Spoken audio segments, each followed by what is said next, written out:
good morning. My name is Blessing Shaladuri, and I am presenting my coursework on strategic analysis and business proposal for Samsung.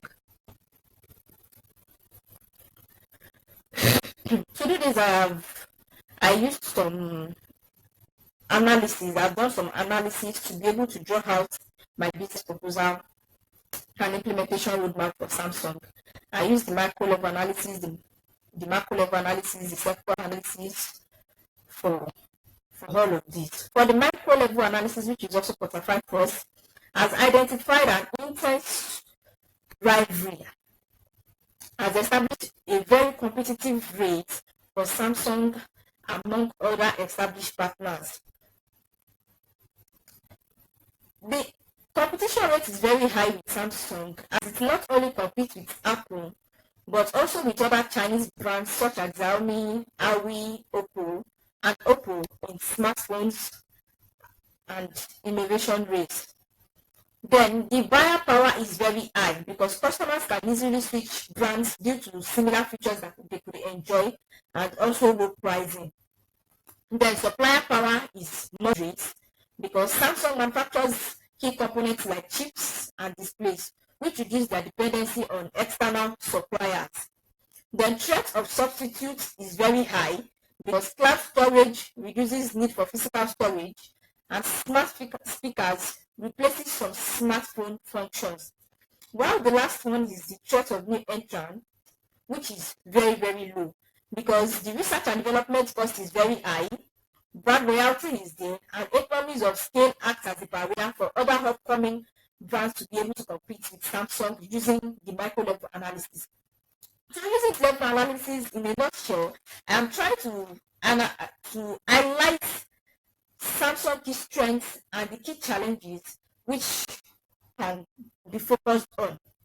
So the key strength of Samsung is strong innovation because Samsung has been identified to have a powerful capacity for R&D and technological advancement. This technological advancement is the key engine behind its successful semiconductor business and its leadership in smartphones, which has kept Samsung in market and also various product portfolio. While the key challenge for Samsung in this case is the cost of maintaining their strength. So I use my macro level analysis, which you can see below, which is first to the political analysis, economic analysis, social, technological, legal, and environmental. Looking at the political factor, we can say that regulatory issues poses a very significant risk on Samsung. And then for this social, the market fluctuations, which is the changes in consumers' demands, can also create an unpredictable global market for Samsung. So next, I move to my sector level analysis. My sector level analysis is to identify key challenges and also ways of improvement for Samsung. That is what the sector level analysis is doing. It is to review both current challenges and the potential pathways for improvement. The key challenges that Samsung faces are listed below because they do not only compete with Apple but also other Chinese brands.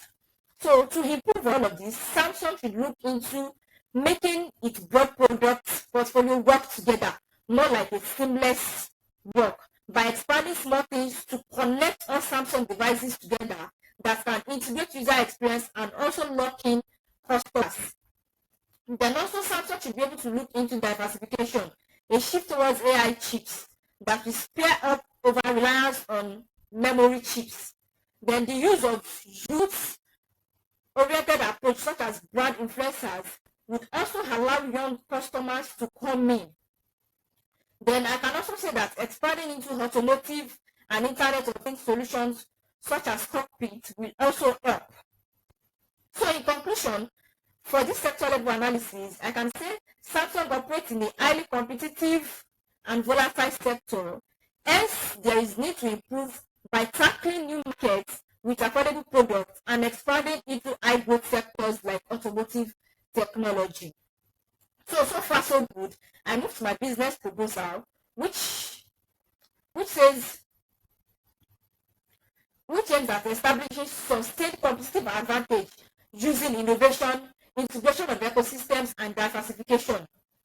Samsung must improve its smart ecosystem based on AI so that it can be used to connect smartphones, just like Apple that has some other, like connecting your phone to your wristwatch.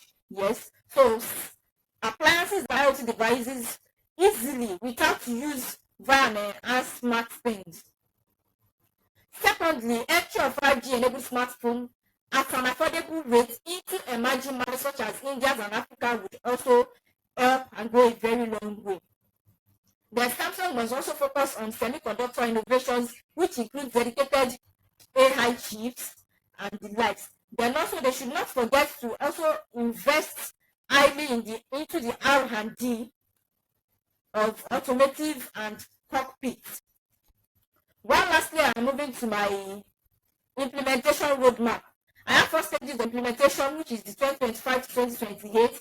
So in 2025 phase 1, Samsung will establish strategic alliance and relationships, especially with industries such as AI and automotive industries, and invest R&D efforts to develop AI chips. Then also for the 2026 roadmap, which is the phase 2, it will include the release of affordable 5G phones in emerging markets such as the India market and the African market, like I mentioned earlier. Then the 2027 phase, which is the phase 3, will see to it that Samsung takes its AI-enabled ecosystem to all of its home appliances, connecting all home appliances easily without the use of external smart things. While the last phase, phase 4 of 2028, is the last step, which is aimed at expanding the manufacturing of semiconductors to AI chips and achieving major sustainability goals, such as reaching 50% recycled material content inside products. Risk management will also have gradual increases in finance for R&D, variety of suppliers to prevent disruptions in production, and having the highest level of adherence to legal and environmental standards worldwide. So this is the end of my presentation. Thank you.